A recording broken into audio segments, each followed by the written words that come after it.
The mirror cracked the moment he slammed his fist against it. Shards glittered across the vanity like fallen stars, each one catching the reflection of a man who was everything except what a duke should be, broke, bitter, and bound by duty. Blast it all! Sixtus Harcourt hissed, his breath fogging the glass. The echo of his rage filled the hollow corridors of Wexford Manor. Once a palace of prestige, now only ghosts of grandeur lingered, peeling portraits, wilted roses, and the faint scent of unpaid perfume. From the doorway, his mother's voice, soft yet steel beneath, cut through the silence. The creditors will be here by month's end, Sixtus. We've pawned the silver, dismissed the staff, what's left to sell? Your pride? He didn't turn. Pride was all he had left.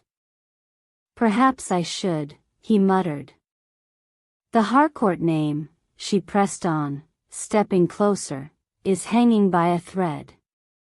And you, our only son, are wasting time on a woman with no dowry, no title, and no sense of restraint. He froze. Mirabelle. The name alone made his jaw clench. Lady Mirabelle Langford, golden curls, sharp smile, eyes like honey laced with venom.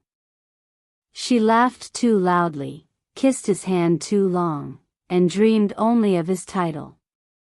Yet, she was the only one who'd ever looked at him as if he were more than the debts he carried.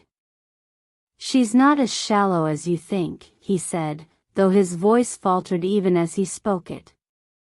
His mother scoffed softly. My dear boy, that woman counts her worth in guineas and gossip columns. You'll be ruined before the wedding breakfast. She placed a folded letter on the table. There's another option. He eyed it warily. Another? Lady Amelia Thornton, she said, her tone almost hopeful. Daughter of Lord Thornton, the merchant who turned textiles into an empire. She's, well, wealthy. Wealthy, he repeated flatly. And hideous, if the whispers are to be believed. His mother hesitated. They say she's plain. Withdrawn. A woman who finds comfort in ledgers rather than laughter. But she would save this family, Sixtus. She could save you. He stared at the letter, untouched. Outside, the winter wind howled against the cracked windows, as if echoing his turmoil. Love, or survival? The question gnawed at him. Later, in the dim light of his study, the Duke sat alone before the fire. Papers littered his desk, unpaid debts, foreclosure warnings, silent accusations written in ink. He picked one up. A list of his family's creditors. The Harcourts owed more than some villages earned in a lifetime. The flames flickered, throwing light across his face. He reached for a bottle, half empty, like his patience, and muttered, ugly or not, at least she brings coin. The door creaked open again. His mother entered quietly, carrying a small portrait. She set it before him. This is her. He leaned forward. The miniature showed only a veiled silhouette, no face, no eyes, just mystery wrapped in silk. Convenient, he said bitterly. Even her portrait hides her. Perhaps beauty isn't always what the eye can see, she whispered. He looked up sharply. Spare me poetry, mother. You want me to sell my heart to the highest bidder. No, she replied softly. I want you to survive long enough to find it again. The fire snapped. The silence between them stretched like glass, ready to shatter. That night, Sixtus stood at his window, watching snow fall over Wexford's dead gardens. Once, this estate had hosted kings. Now, it couldn't host a proper supper.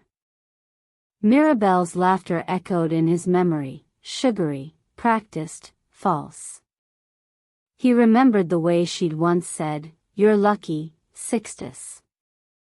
You were born into everything." If only she knew, he was born into debt dressed as dignity. By morning, the decision was made. When he descended the grand staircase, his mother was already waiting, the family seal in hand. "I'll send word to the Thorntons," she said, her eyes glistening with both relief and regret. Sixtus adjusted his cravat before the cracked mirror once more. The reflection that stared back at him looked every inch a duke, but he knew better. He was a man about to barter his freedom for his family's name. As the carriage wheels began to turn outside, his gaze flicked to the letter still resting on the table, the one bearing Lady Amelia Thornton's name. He hesitated, then snatched it up. "I'll do it," he said, voice low, steady. "For Wexford. For the Harcourts." His mother smiled, weary but proud. But as Sixtus stepped into the carriage, the air thick with the scent of cold leather and fading lavender, a thought clawed its way into his mind, one he couldn't shake. What kind of woman hides behind a veil? And why did the question unsettle him so much? The horses lurched forward, pulling him toward a future he did not want, toward a bride he did not know, toward a destiny that would unmake everything he thought he understood about beauty, pride, and love. Would you marry for love, or for survival? The first time Amelia Thornton heard her father cough blood, she didn't flinch, she simply tightened her grip on the ledger. The ink smudged beneath her trembling hand, but she kept writing. There was no room for fear when the entire Thornton empire rested on her shoulders. "Breathe, father," she whispered, forcing calm into her voice even as the crimson stains bloomed across the linen. "I've already sent for the physician." He waved a frail hand. "Physician or not, my dear, it's time you married. The name Thornton must stand, whether I do or not." Amelia's throat tightened. "We have built this family's name with our own hands.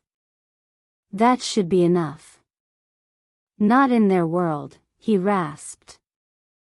"Not among dukes and titles. A good match will buy you respect, not just survival." Respect. The word tasted like iron. When the letter came from the Harcourts days later, her father's eyes lit with weary triumph. "A duke, Amelia. You'll be a duchess." She said nothing. She'd long stopped believing in the magic of titles. Behind every noble smile hid calculation, and she knew well enough what the duke wanted, her father's fortune, not her hand. Still, she folded her hands gracefully and replied, "If it secures our name, I'll do it." Later that night, Clara, the maid who'd been her shadow since childhood, found her standing by the window, staring at the storm clouds gathering over the estate. "So it's true," Clara said softly. "You're to marry the Duke of Wexford?" Amelia nodded once. "Apparently, my face will save a family's pride." Clara frowned. "And what of love?" "Love?" Amelia's voice cracked into a bitter laugh. "Love doesn't keep ledgers balanced or creditors away." Clara hesitated before whispering, "They say he's proud. Arrogant." That he treats people like debts to be paid. Then we'll understand each other perfectly, Emilia said. From there, the days blurred into fittings and meetings.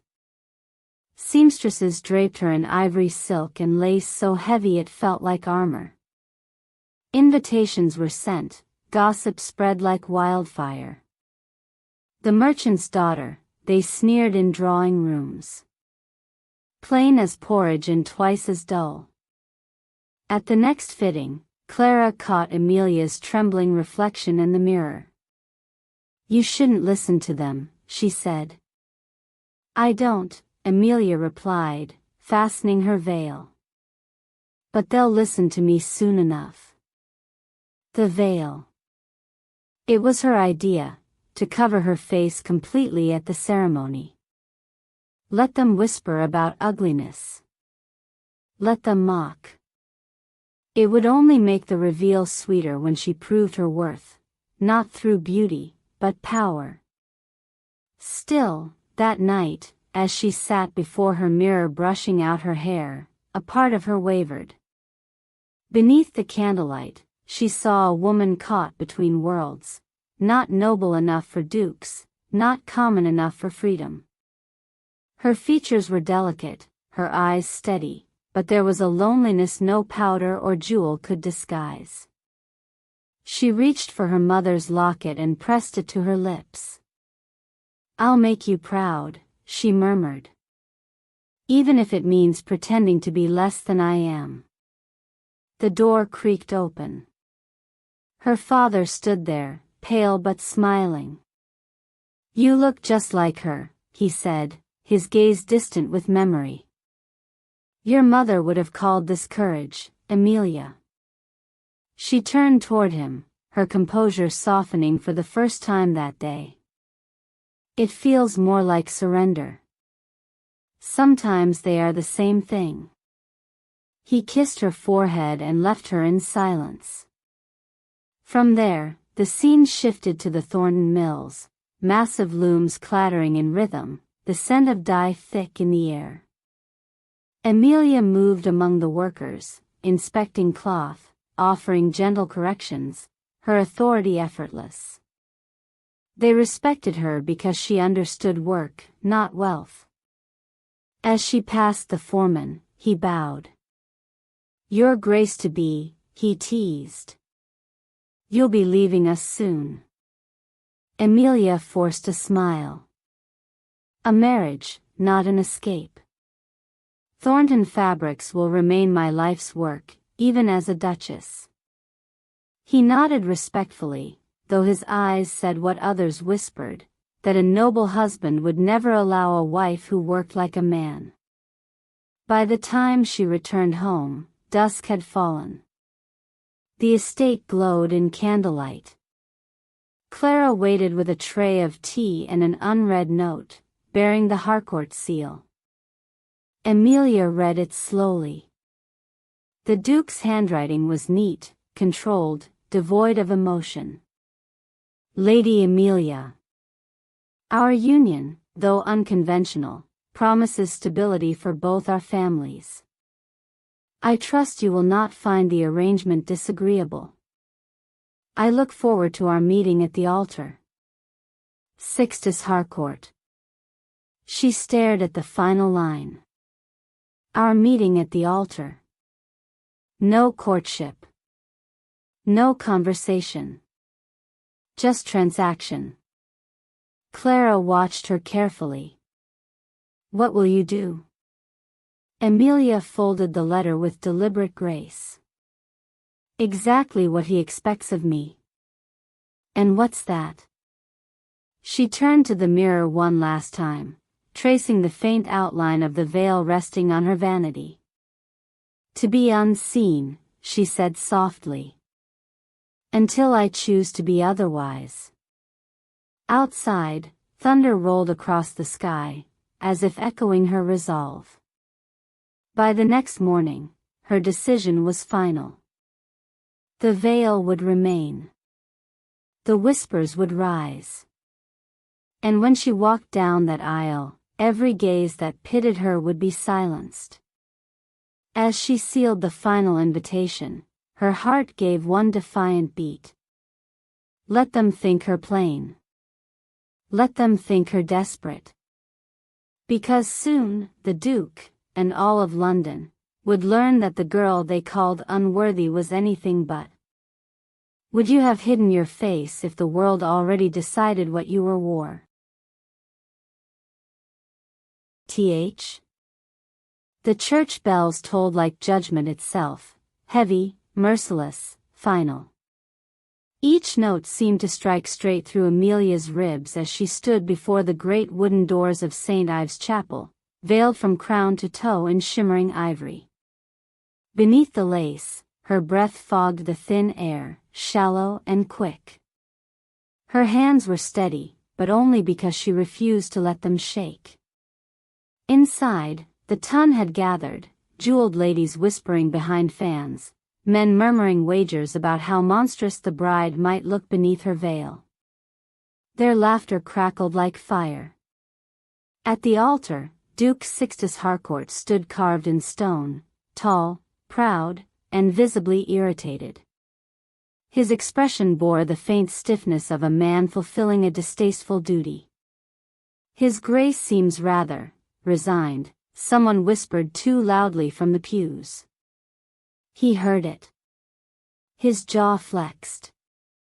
The organ began. Every head turned as the doors opened and Amelia stepped in, moving like a ghost through candlelight. The veil shimmered faintly, catching gold reflections from the chandeliers. Each step echoed against marble. She could feel their eyes, hungry, cruel, curious. Her father leaned on Clara's arm, watching her with tears half hidden.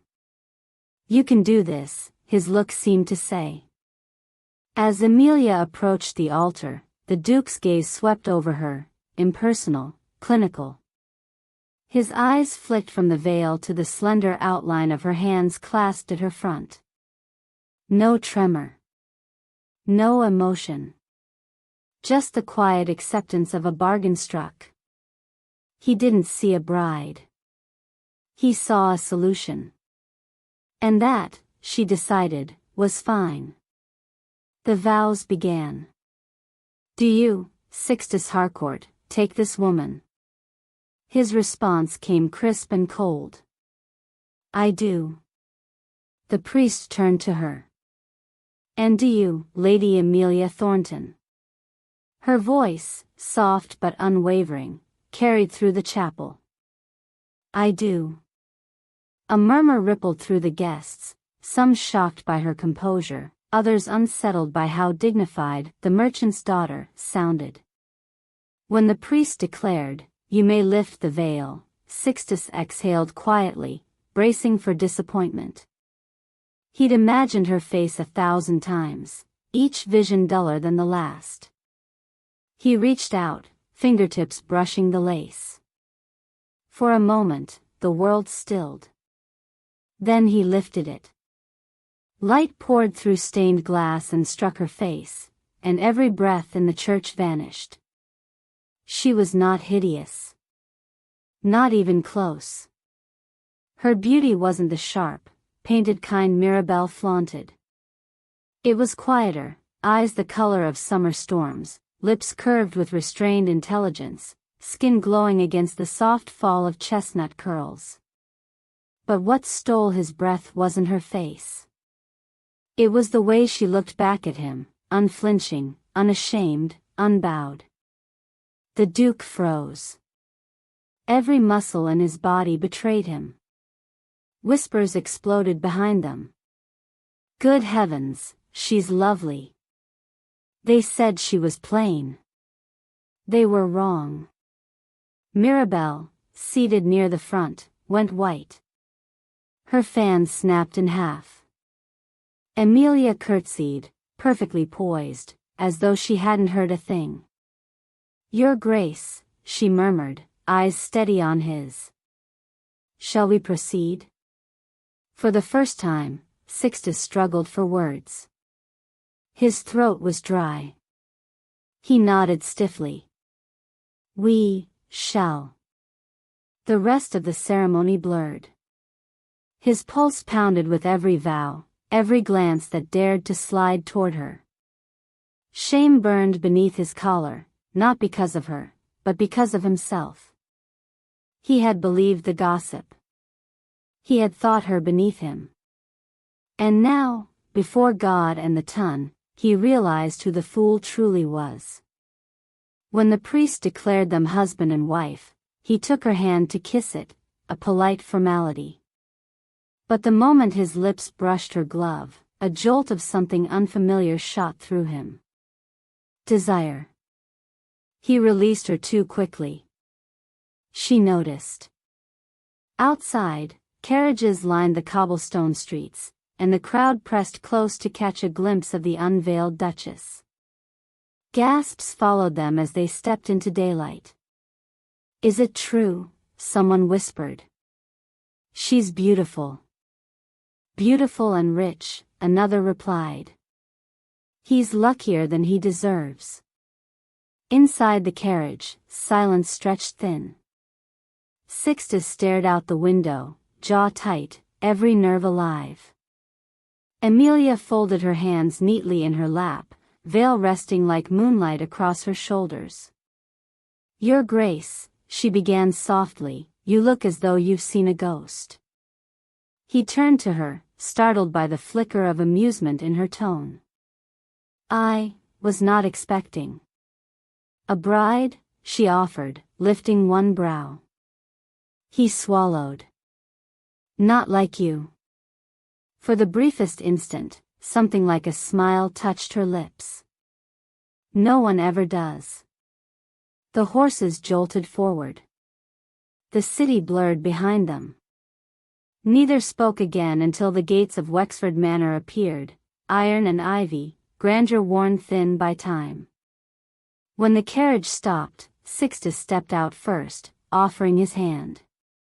She hesitated, just long enough to remind him that she didn't need help, then took it. The touch lingered, brief but electric. Inside, servants lined the corridor, bowing as they passed. Emilia's gaze swept over peeling wallpaper, dusted portraits, the hollow echo of footsteps. "This is your home," he said curtly. She met his eyes. "Ours, now." Something inside him twisted. That night, alone in his study, he poured himself a drink he didn't taste. The image of her beneath the veil haunted him, not just her beauty, but her composure, the quiet dignity he'd mistaken for plainness. In his mind, her voice echoed, "Shall we proceed?" And for the first time in years, the proud Duke of Wexford wondered if he'd just met the one woman capable of undoing him completely. What would you have thought if the woman you pitted turned out to be your greatest eque?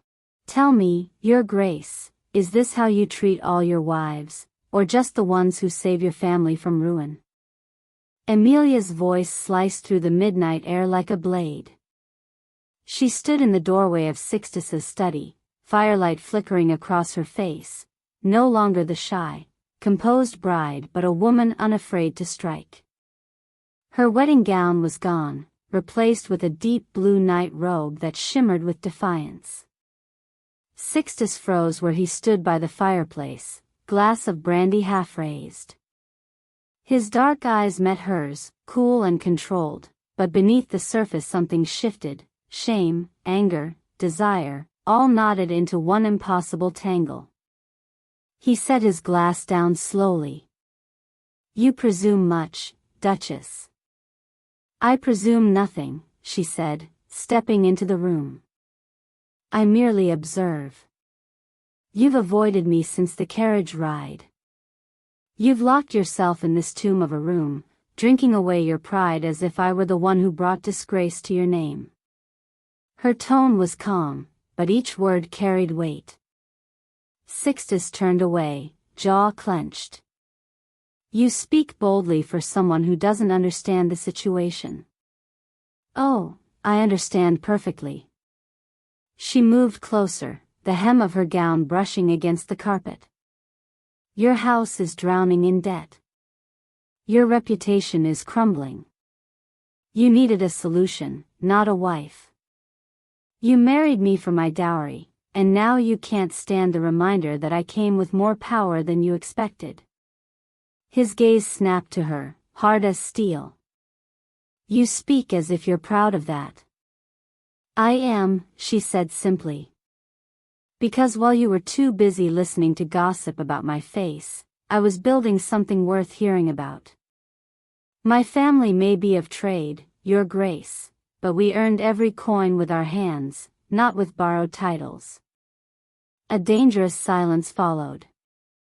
The fire popped, casting shadows over his features. You think I despise you for your wealth? He asked finally, voice low. She didn't flinch. Don't you? He took a slow step toward her. No. I despise myself for needing it.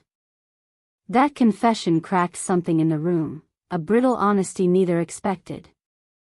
For a long moment, neither spoke. She studied him, the proud duke whose reputation as London's most disciplined bachelor had built walls even the desperate couldn't climb. Now those walls trembled, and she could see it, the man behind the marble. Then perhaps, Emilia said softly, we might stop despising each other long enough to start fixing what's broken. He stared at her, searching for mockery, but there was none. Only resolve. How do you propose we do that? He asked. She smiled faintly. You may have inherited a crumbling estate, but I happen to know something about management. If you'll allow me, I can help you bring Wexford Manor back to life. He almost laughed, almost. You intend to run my estate? Not run, she corrected, stepping closer until her perfume, something faintly floral, maddeningly elegant, filled the air. Restore. I don't intend to humiliate you, your grace. But if we are to survive this union, we both must contribute more than wounded pride. His brow furrowed, equal parts suspicion and intrigue. You're bold for a duchess of one day. And you're foolish for a duke of 30 years, she replied. That earned her the faintest flicker of a smile, brief, but real. Emilia turned toward the door. Good night, your grace. I'll have the household ledgers brought to your study tomorrow morning. We start with what's real, not what's ruined. She left him standing in the firelight, her words echoing long after her footsteps faded. By morning, the household buzzed with whispers. The new duchess was nothing like they expected, polite, yes, but sharp as polished glass. By noon, she had called for every account book, every staff list, every expenditure from the past 5 years. Servants scrambled, old stewards stammered, and the Duke watched from the doorway, arms crossed. She sat behind his desk, his pen in hand, brow furrowed in concentration. You're overpaying the stables by 30%, she said without looking up. And the supplier for linens is charging double market rate. He frowned. And you discovered that in half an hour? 20 minutes, she corrected. Your accountant is either lazy or loyal to someone else. He almost choked on a laugh. You accuse my staff of theft. I accuse your system of blindness. He leaned against the doorframe, studying her, the precise way she moved, the confident grace with which she managed chaos.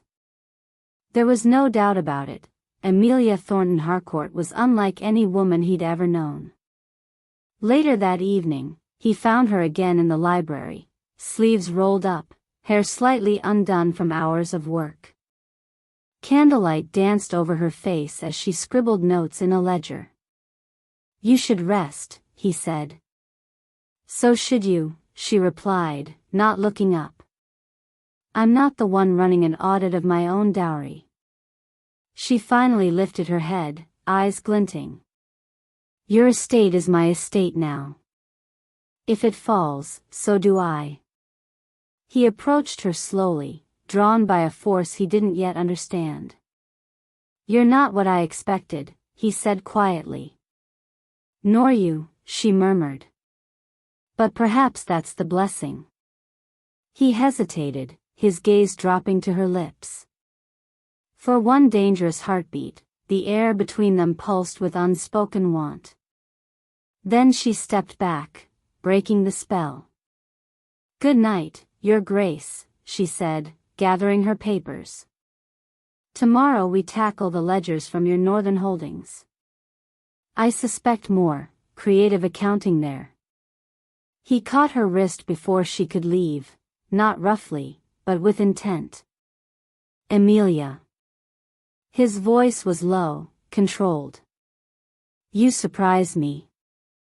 She looked down at his hand, then back up. Then stop underestimating me. He released her slowly, a faint smile ghosting across his mouth. When she was gone, he poured himself another drink, not out of frustration this time, but something closer to admiration. Outside, the rain began to fall, steady and cold. Inside, for the first time in years, Wexford Manor felt alive. Upstairs, Emilia stared out her window, heart pounding harder than she'd admit. She had not married for love, but something about the Duke's quiet restraint unsettled her. Beneath his pride lay wounds deeper than money could mend. And somewhere beneath hers, a dangerous curiosity began to grow, one that whispered of fire, of fate, and of a marriage that might yet burn into something neither of them could control. The first time he saw her laugh, Sixtus forgot how to breathe. It was not polite or measured, it was sudden, bright, and entirely unguarded. Emilia laughed as she scolded one of the kitchen boys for spilling flour all over the corridor. The boy stammered, cheeks red, until she waved him off with a teasing smile that melted everyone around her. From the shadows near the grand staircase, Sixtus watched, stunned. He had grown used to her precision, her calm authority, her refusal to bend. But this warmth, it disarmed him completely. She caught him watching and froze, the laughter dying on her lips. For a heartbeat, the world stilled, the only sound was the faint crackle of the hearth. Your Grace, she said, tone carefully neutral. Duchess, he replied, equally formal, though his eyes betrayed something else, something dangerous. They stood like opponents in a duel, neither daring to lower their guard. Finally, he said quietly, you should laugh more often. It suits you. Her composure faltered just enough for him to see the woman beneath the armor. I don't often find things worth laughing at, she murmured. Then I'll have to find some for you. The air thickened.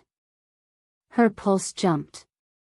She turned sharply, breaking the spell, and disappeared into the east wing, leaving the Duke alone with a question he'd never thought to ask himself. When did I start wanting to make her smile? By the end of that week, whispers of the miracle Duchess had reached London. Word spread that Wexford's new lady had restored the manor's fortunes in mere days, trimming waste, renegotiating debts, and inspiring staff loyalty unseen since the old Duke's time. The ton, of course, could not resist the irony, the ugly maiden, who turned out to be a savior in silk. But not all gossip was kind. She's a merchant's daughter, Lady Clarendon sneered at a soiree one evening, her words dripping honey and venom alike. A woman of trade, playing Duchess. How charmingly ambitious. Across the ballroom, Sixtus heard her. His jaw tightened. He approached the group with deliberate calm, eyes cold as winter. Lady Clarendon, he said, voice smooth as glass. I would advise you to choose your words carefully. The Duchess of Wexford requires no defense, but I, as her husband, offer it freely. A hush swept through the room. The lady's fan trembled. Of course, Your Grace, she stammered, paling. I meant no offense. He smiled thinly. Then perhaps next time, mean less. He left before she could recover, but the damage was done. The gossip chain now carried a new story. The Duke defends his Duchess. When he returned home that night, he found Amelia by the window of the drawing room, reading by lamplight. Her head lifted as he entered, eyes cautious. You defended me, she said simply. He removed his gloves. Should I have not? She hesitated. You didn't have to. No, he admitted, stepping closer. But I wanted to. Something in her chest tightened painfully. People will talk, she whispered. They already do. His voice dropped, softer. But I'm no longer ashamed of it. Before she could reply, thunder cracked outside, rattling the window panes. Rain lashed against the glass as lightning illuminated the room. Neither moved. You should rest, she managed. So should you, he countered. And there it was again, that unspoken pull between them. He reached out, his hand brushing a stray curl from her cheek. She froze, every nerve alight. His touch lingered just long enough to make her forget her breath. But then he stepped back, breaking the moment as if afraid of what might follow. Good night, Duchess. Good night, Your Grace. The next morning, disaster arrived wrapped in expensive stationery. A letter. From Lady Beatrice Rowan, the very woman Sixtus had once courted before duty forced his hand. Amelia found it first, sealed with gold and perfumed. She hadn't meant to open it, but curiosity outweighed caution. Inside, a delicate script read. My dearest Sixtus. Word travels swiftly, and I hear your new Duchess is industrious. How fortunate you are, marrying both beauty and a business ledger. I do hope she's as skilled in affection as she is in arithmetic. Do come to the Clarendon ball next week. We have much to reminisce about. With fondness. Beatrice. Amelia's fingers trembled as she folded it shut. When Sixtus entered moments later, she placed the letter on his desk without a word. He frowned, then read it, his expression darkening with every line. I didn't know she would write, he said finally. But she did, Amelia replied, voice steady. And she invites you to recall fond memories. How touching. He stepped closer. Amelia. She met his gaze, her tone cool but her eyes blazing. Do not explain, Your Grace. You owe me no affection, only honesty. He stared at her, jaw tight. You think I want her? I think you don't know what you want, she said softly. And that terrifies you. Her words hit like a blade. Before he could respond, she turned and walked away, her gown whispering against the floor. He let her go, but that night, as rain fell again over Wexford, he stood at her door, hand raised, then lowered. Inside, Amelia sat by the fire, pretending to read, her heart aching in silence. He didn't knock. And yet, both of them felt it, the storm brewing louder inside their hearts than outside the walls. Somewhere between duty and desire, they had crossed a line neither dared to aim. The letter burned faster than her tears could fall. Amelia stood in the darkened study, the single candle flickering as the edges of Sixtus's old words curled into black ash, an ugly merchant girl fit only for coin. The ink blistered and vanished, leaving nothing but smoke and the echo of humiliation in her chest. She hadn't meant to find it. Clara had stumbled upon the letter while dusting, tucked between account ledgers, as if shame itself were a page worth keeping. When Sixtus entered moments later, the room reeked of betrayal. "What have you done?" His voice was sharp, cutting through the silence. Emilia turned, the dying flame glinting against her wet lashes. "I've destroyed what should have been destroyed long ago." He froze as realization hit. "You read it." "I lived it," she snapped, her voice trembling but firm. "I was your duty, your debt payment, your merchant's daughter experiment. Tell me, Your Grace," her tone dripped with irony, "was I worth the price?" He took a step forward, eyes wide, pained. "Emilia, that letter was written before." "Before what?" she cut in. "Before I became your wife? Before I made your estate breathe again? Before I started believing you saw me and not the weight of my dowry?" His silence was worse than any confession. Outside, thunder cracked, rattling the shutters. "Say something," she whispered. "Anything to make this feel less cruel." He reached for her, but she flinched away. "You don't understand." "Oh, I do," she said bitterly. "I understand pride. I understand silence. I understand that loving me would make you less of a duke in their eyes." He swallowed hard. "That's not true." "Then prove it." He couldn't. She laughed then, a hollow sound. "That's what I thought." When she left the study, she didn't look back. Her footsteps echoed like a funeral march down the hall. The next morning, the Duchess's chambers were empty. Only her veil, that cursed, delicate veil, lay folded on the pillow, as if mocking him. Servants whispered that she'd left for her father's estate at dawn. Sixtus sat at her desk, the faint scent of lavender clinging to everything she'd touched. Papers lay in neat stacks, business contracts, ledgers, restoration plans, and between them, small notes written in her fine, careful hand. "Don't let the creditors corner you again. Sell the East Orchard, not the stables. Trust can't be bought, Sixtus.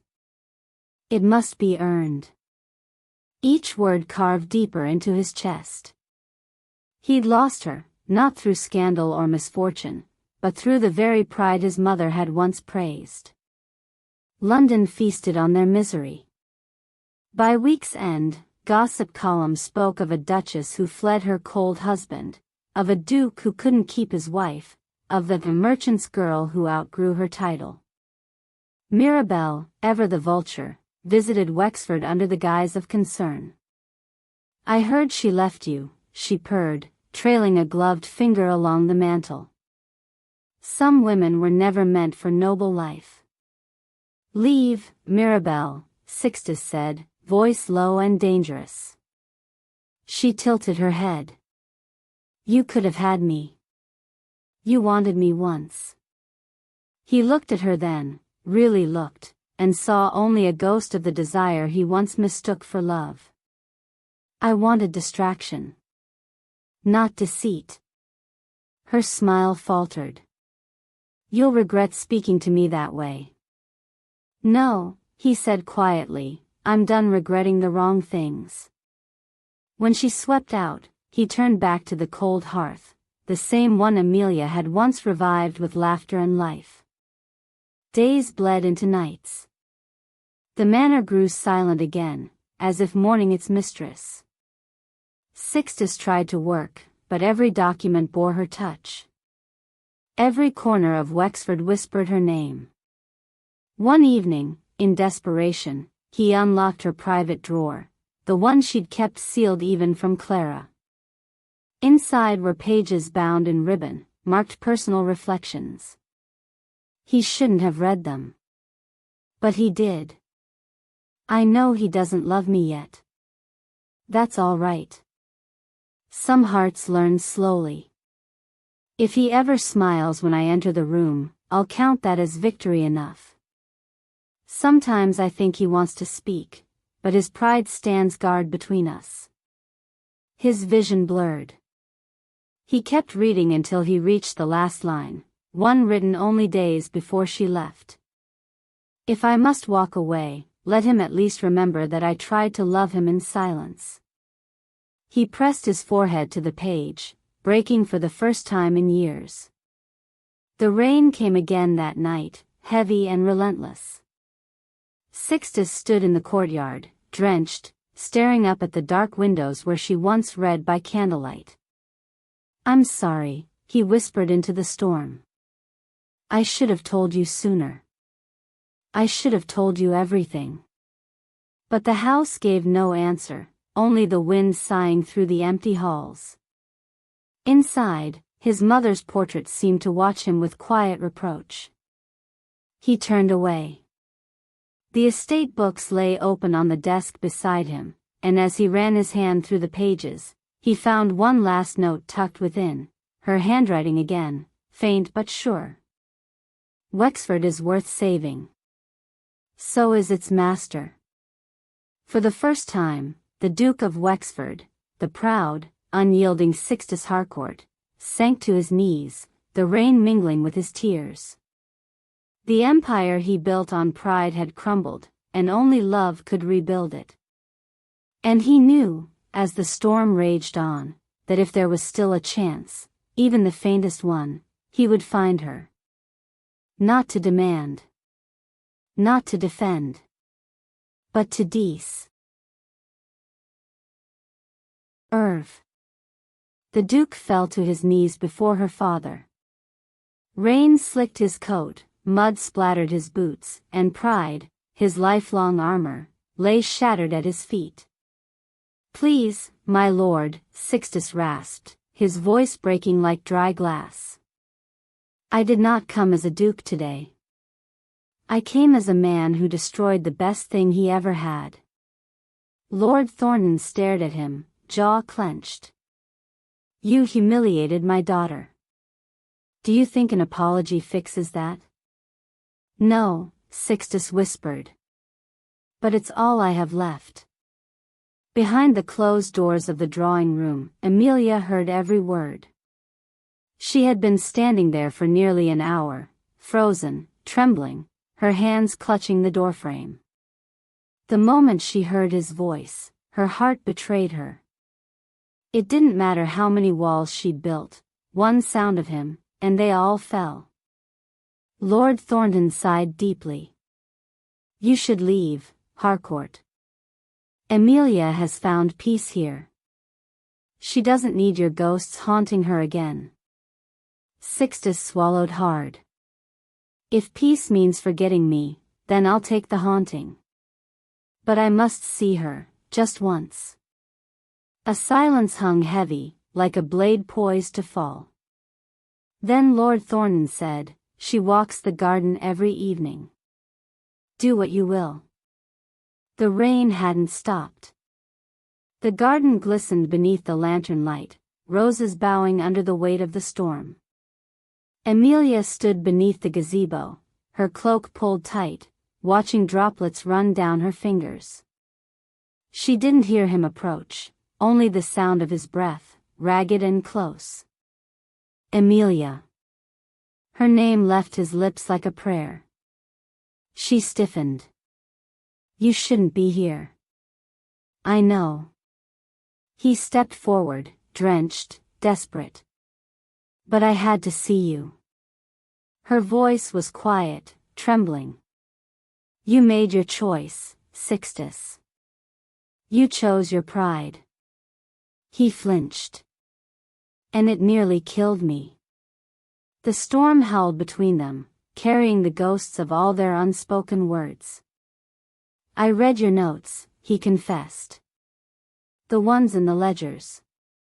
You saved Wexford when I was too blind to save us. You wrote that I was worth saving, and God help me, I'm still trying to believe that. Amelia turned slowly, her face pale against the gray rain. Belief isn't what you need. It's humility.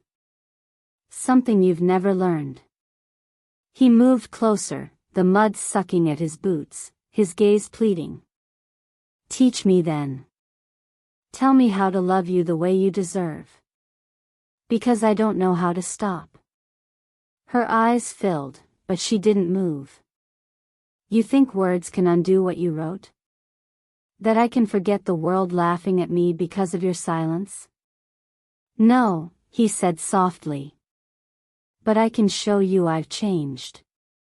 She gave a bitter laugh. Men like you don't change, Sixtus. You endure. You recover. But you don't change. He took another step until the rain blurred everything between them. Then look at me now. I'm on my knees before a merchant's daughter, begging her not to give up on me. If that's not change, what is it? For a long moment, only the rain answered. Amelia's voice broke when she finally spoke. You hurt me, Sixtus. You made me feel small. I wore that veil to hide from a world that judged me, and you judged me most of all. His throat tightened. I see that now.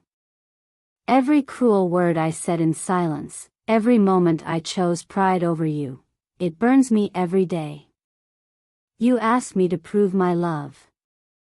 I will. How? She whispered. By standing with you. Publicly.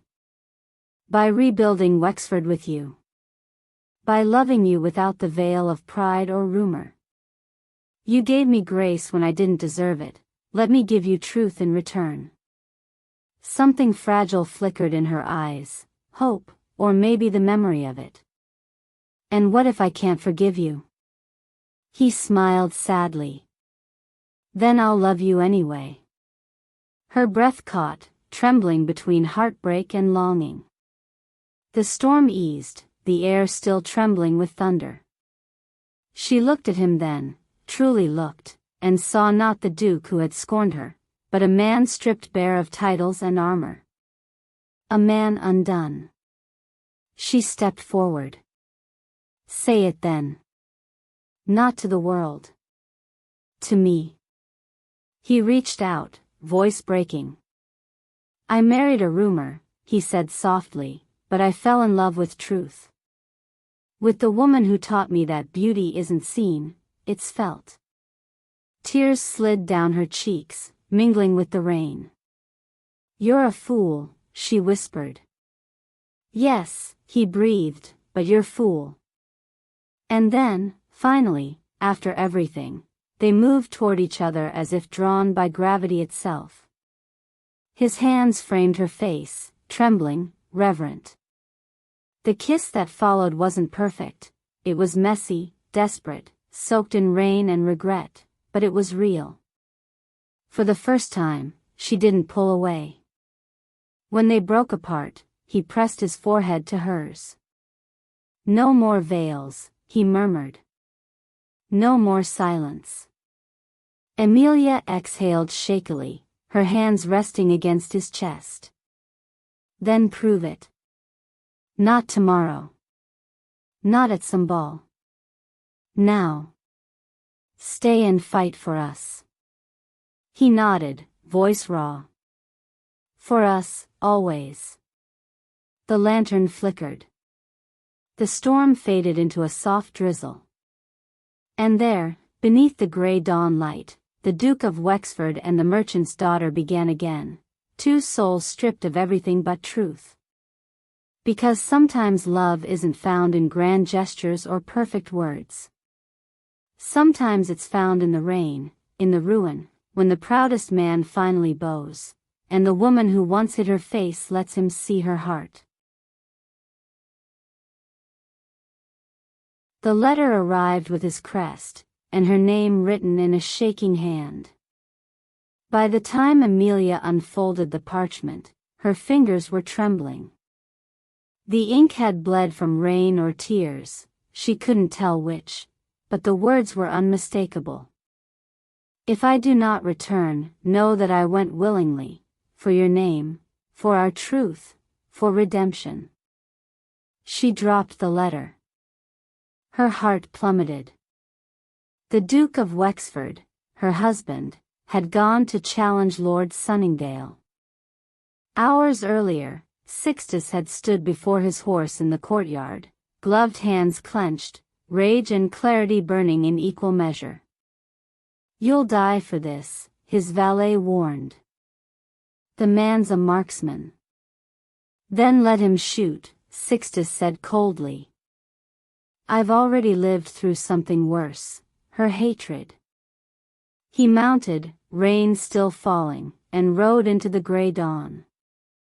Sunningdale waited in the old quarry, a place for secrets, for settling debts. He stood with his pistol drawn, smirking. So the Duke finally comes to defend the little merchant girl's honor. How poetic. Sixtus dismounted, his eyes like winter steel. You will not speak of her again. Or what? Sunningdale sneered. You'll duel me? Over a woman who begged for your affection while you ignored her? The whole of London knows she was.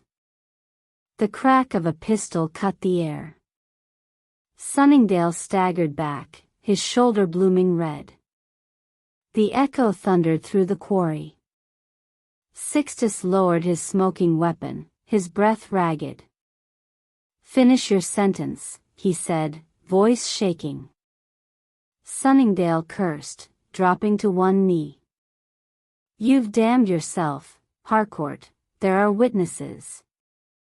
I don't care, Sixtus spat. Let the world damn me, so long as she walks free of your filth. When word reached Thornton Manor, Amelia was gone before anyone could stop her. She rode through the storm, cloak flying, fear clawing her throat. By the time she reached the quarry, dawn had barely broken. The air reeked of gunpowder and wet earth.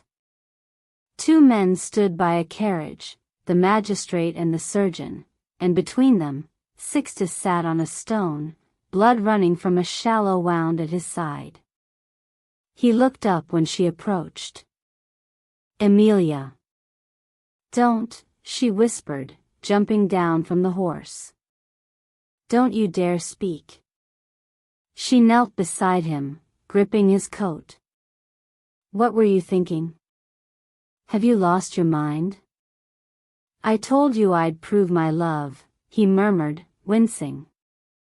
This was the only language men like him understand. Her voice cracked. And what about me? Did you think of what losing you would do to me? His gaze softened. Every second. That's why I went. To make sure you'd never live under their shadow again. She pressed a trembling hand to his wound. You fool. You bleeding, stubborn fool. He smiled faintly. You've called me that before. The magistrate cleared his throat. Your Grace, Lord Sunningdale lives. The wound is not fatal. But there will be a hearing, dueling is forbidden. I'll face it, Sixtus said quietly. No running this time. Amelia turned to the magistrate. He was defending me. Tell them that. The man nodded, pity soft in his eyes. The court will decide, my lady. When they were alone, she looked at him fiercely. You think redemption is found in blood, but it's found in living, together. I wasn't trying to die, he said. I was trying to deserve you. Tears slipped down her cheeks. You already do. You just don't know how to believe it. Weeks later, London buzzed with scandal and speculation. The Duke of Wexford had shot a man, but not killed him. The duel was ruled an act of defense. He would not hang. But the court of society? That was another matter.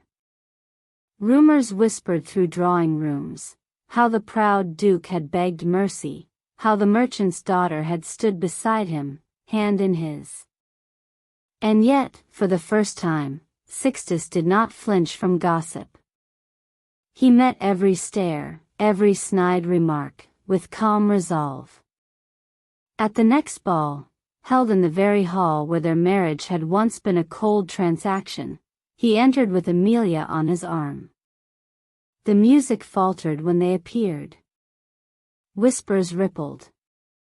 He didn't care. When the first dance began, he turned to her, bowing low. "May I have the honor, my lady?" Her smile trembled. "You already do." They danced, slow, deliberate, every step a defiance. The murmurs grew softer, replaced by something new, awe. Because they looked unbreakable. Not perfect. Not untouchable. But real. As the music swelled, he whispered near her ear, "Do you forgive me?" She rested her head on his chest. "I already did. The night you came to my father's house." His throat tightened. "And you still love me?" "I never stopped," she said simply.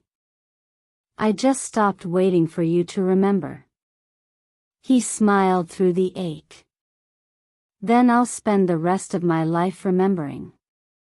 Later that night, in the quiet of their carriage, she took his hand. "The world will never stop talking." "Let them," he said. "For once, they'll be talking about something true." She leaned into him, exhaustion and peace settling together. "Do you ever think of what might have been, if pride hadn't stood between us?" He brushed a kiss to her temple. "I do. Every day. But I think of this more, what is?" Outside, London glittered under the gaslight, but for the first time, neither of them belonged to its cruel eyes.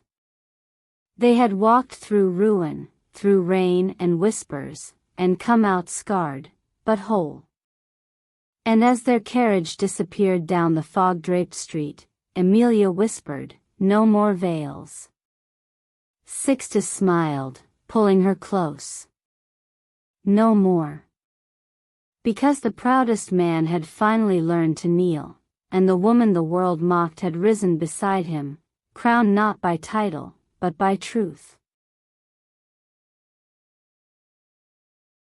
The nightmare returned, the sound of the gun, the flash, her scream echoing through his skull. Sixtus woke with a start, drenched in sweat, the darkness of their chamber pressing in. For a breath, he didn't know where he was, only that he'd failed her again. Then warmth stirred beside him. Amelia's hand found his chest. Another dream? He exhaled shakily. Yes. Her fingers traced lazy circles over his heartbeat. Then wake up, Sixtus. It's over. You came back to me. But even as she spoke, he could still smell the gunpowder, hear Sunningdale's mocking laughter. Some ghosts, he knew, didn't die easily. Morning light spilled across Thornton Manor, their home now reborn. The walls once cold and empty now hummed with life. Servants moved briskly, the sound of laughter drifting from the kitchens. Amelia stood at the window of her study, pen in hand, reviewing estate accounts. We're solvent again, she said softly, almost in disbelief. Sixtus leaned in the doorway, watching her. Because of you. You turned debts into prospects. She smiled faintly. Because you let me. Because I finally listened. He crossed the room, taking her face in his hands. You were always the answer, Emilia. I was too blind to see it. She kissed his palm. Then see me now. He did. Fully, quietly, reverently. That evening, they hosted a small gathering, friends, allies, a few daring members of the ton who now pretended they'd always admired the match. The ballroom glowed with candlelight, the same room where humiliation had once burned like acid. Now, it shimmered. As music swelled, guests watched them with something close to wonder. Lady Pembroke whispered, "She's made him human." To which Lord Halstead replied, "No, she made him whole." Emilia, catching fragments of their chatter, only smiled. She didn't need their approval anymore. Halfway through the evening, Sixtus excused himself from the crowd and found her alone by the terrace. "Do you regret it?" he asked quietly. "All of it?" She turned, moonlight silvering her hair. "You mean marrying a proud, stubborn man drowning in ruin?" He winced. "Yes." She stepped closer. "No, Sixtus. I regret the years we lost pretending not to need each other. Everything else brought us here." He swallowed hard. "You sound so sure." "I am. Because the moment you lifted my veil, I saw the man you were trying so hard to hide." He laughed softly, bitter and sweet. "And you still stayed." "I didn't stay," she said. "I fought for you." There's a difference. Later, the guests gone and the fire dim, he found her again in their room. She was sitting by the hearth, robe loose, hair tumbling over her shoulders. He paused, simply watching her, remembering the man who once thought love was a burden. "Do you remember the day we wed?" he asked. Her head tilted, amusement glinting in her eyes. "The day you looked as though you were marching to your execution?" "Vividly." He chuckled, then sobered. "I was a coward that day." "No," she murmured, rising to meet him. "You were broken. You just hadn't realized I was too." He brushed his thumb along her jaw. "And now?" "Now," she whispered, "we heal each other." Their lips met, slow, searching, no pretense or restraint. The world outside could whisper, the papers could print their scandals, but within these walls, only truth remained. Weeks later, word spread that the Duke of Wexford had reopened the family's old charities, schools for the poor, hospitals for wounded soldiers.